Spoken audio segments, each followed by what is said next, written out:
BFM Business, BFM Bourse, mouvement de marché. Tiens, Benjamin Thomas va nous y aider aussi. Bonjour Benjamin. Bonjour Guillaume. Directeur des investissements de Linceus Partners. Vous avez suivi cette conférence de presse de Christine Lagarde, les annonces de la BCE qui révise, comme attendu, sa forward guidance pour tenir compte de ses nouveaux objectifs d'inflation et surtout rappeler, c'est ce qu'a dit Christine Lagarde, rappeler l'engagement de la BCE en faveur d'une politique accommodante. Le ton a été peut-être si accommodant que les marchés s'en inquiètent en se disant que les perspectives de croissance sont peut-être éventuellement menacées par le variant Delta. Est-ce qu'on peut interpréter comme cela, en tout cas, le fait que les marchés réduisent leur gain peu à peu cet après-midi?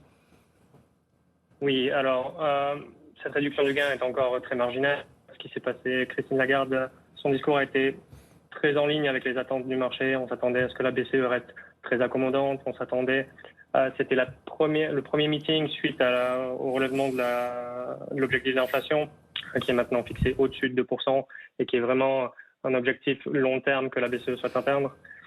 Cet objectif est un peu challengé, est un peu mis à mal par les investisseurs et par le marché, qui déjà avait du mal à voir comment, dans le contexte actuel, on allait avoir une inflation qui continue à monter. Et maintenant, avec cet objectif qui est mis encore plus haut, la BCE se trouve dans une position où elle aura beaucoup de mal à justifier potentiellement d'atteindre cet objectif à long terme. Oui, d'autant que la BCE et Christine Lagarde estiment que les perspectives d'inflation sont bien en deçà de l'objectif que la BCE se fixe. La hausse de l'inflation que l'on observe, dit Christine Lagarde, devrait être temporaire.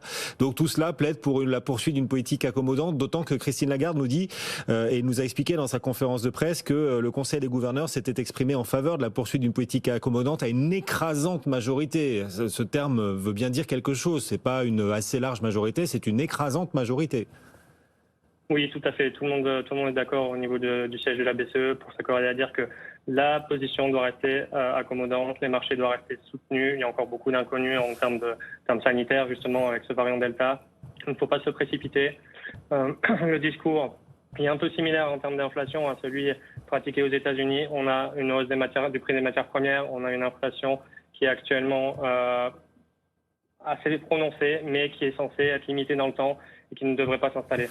Ce discours a néanmoins été mis à mal aux États-Unis sur les 6 derniers mois où, lorsque Jérôme Powell a eu le même discours, les investisseurs ne l'ont pas cru et on a assisté à une énorme remontée des taux qui est aujourd'hui complètement renversée.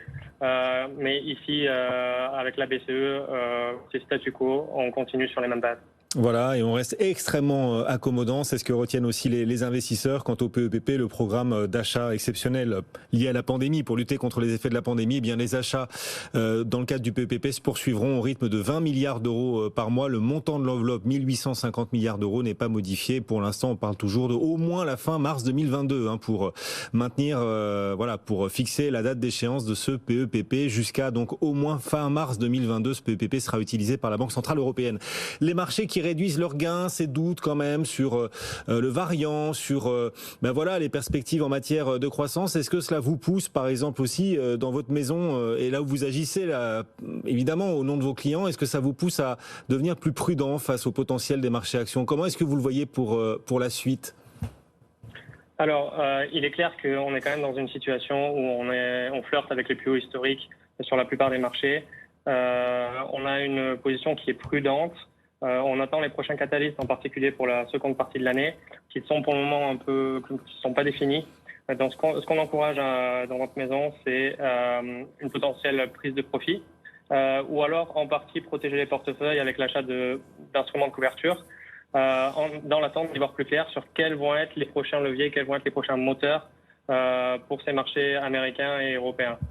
Et justement, vous pensez les trouver où, ces prochains moteurs pour les marchés, pour les accompagner dans une éventuelle poursuite à la hausse? Il faudra beaucoup de nouveaux moteurs pour que les marchés reprennent une pente haussière un peu durable à vos yeux?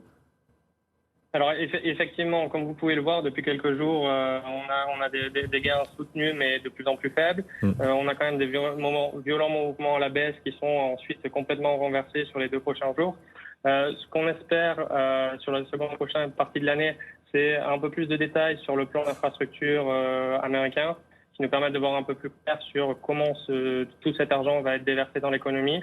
On a vraiment un œil fixé sur l'inflation des salaires aux États-Unis. C'est ça pour nous, qui va nous dire si cette inflation est vraiment transitoire ou pas.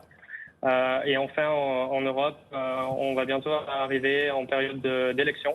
On va commencer par l'Allemagne au mois de septembre, et donc du coup, toutes ces choses-là vont nous permettre d'y voir un peu plus clair sur les prochains mois et pour l'année prochaine, vers quoi on s'oriente. Sur les perspectives, il y a deux camps, mais les deux convergent dans l'idée que la croissance va de toute façon ralentir parce que les effets de base vont s'amoindrir, bien sûr, mais aussi parce que si l'inflation perdure, ça pourrait finir par limiter la consommation. On a eu Unilever d'ailleurs, qui a abaissé ses prévisions de marge opérationnelle. Aujourd'hui, Unilever qui craint que les consommateurs, en effet, ne parviennent pas à encaisser les hausses de coûts. Donc d'un côté, ceux qui pensent que l'inflation sera finalement source d'un ralentissement de la croissance parce que les consommateurs auront du mal à suivre, et puis de l'autre, ceux qui pensent que la croissance ralentira de toute façon, donc l'inflation aussi. Tout à fait. Alors la problématique de l'inflation, c'est de savoir à quel point les prix vont être élastiques, à quel point les entreprises vont être capables de passer cette hausse des matières premières au consommateur final. Ce que je trouve très intéressant sur cette période de publication de chiffres, et par exemple Unilever en est un très bon exemple, c'est que toutes les attentes sur cette publication ont été excédées, mais on se concentre sur les projections. C'est qu'est-ce qui va se passer pour ce second semestre. Et les projections, pour la plupart des entreprises sur la deuxième partie de l'année et pour l'année prochaine, elles sont pas claires encore. Ils ont été surpris par la vitesse de reprise de l'économie. Donc ils y vont un petit peu avec des pincettes et disent OK, on va suivre on est en ligne avec les objectifs, mais n'allons pas trop vite. En besogne, il y a encore pas mal d'incertitudes, donc faisons attention. Et c'est un petit peu ce qui est reflété dans le prix, avec des prises de profit, ou par exemple des personnes qui ont pu investir dans Unilever ou dans d'autres sociétés qui ont déjà publié au cours de l'année dernière, veulent consolider et peuvent pouvoir réévaluer la situation. Mais vous vous méfiez du coup de ces secteurs de l'agroalimentaire, la grande distribution, la consommation, parce que justement les consommateurs pourraient avoir du mal à encaisser la hausse des coûts des matières premières et donc une éventuelle hausse des prix proposés aux consommateurs. Est-ce que vous pensez que ces secteurs sont particulièrement du coup exposés, qu'il faut un peu les réduire dans les portefeuilles? Alors, ce sont clairement les secteurs à risque. Est-ce qu'il faut les réduire si cette inflation ne se matérialise plus longuement dans le temps? Il n'y a pas de raison pour le moment. Justement, le fait d'avoir ces inquiétudes-là et d'avoir des corrections que je qualifierais de saines sur certains titres permettent des points d'entrée attractifs. Maintenant, garder un œil vraiment sur ces mesures d'inflation. D'où est-ce que l'inflation va venir? Est-ce qu'elle va être cantonnée aux matières premières ou pas? Et combien de temps elle va durer? Et quels sont les secteurs ou les thématiques qui, pour le coup, vous posent moins de questions, vous tracassent moins et sur lesquels vous auriez envie de continuer à renforcer votre exposition? Alors le secteur de l'aéronautique et de l'aviation, qui sont un peu des thèmes de réouverture de l'économie, ont une belle part chez nous sur les dernières semaines.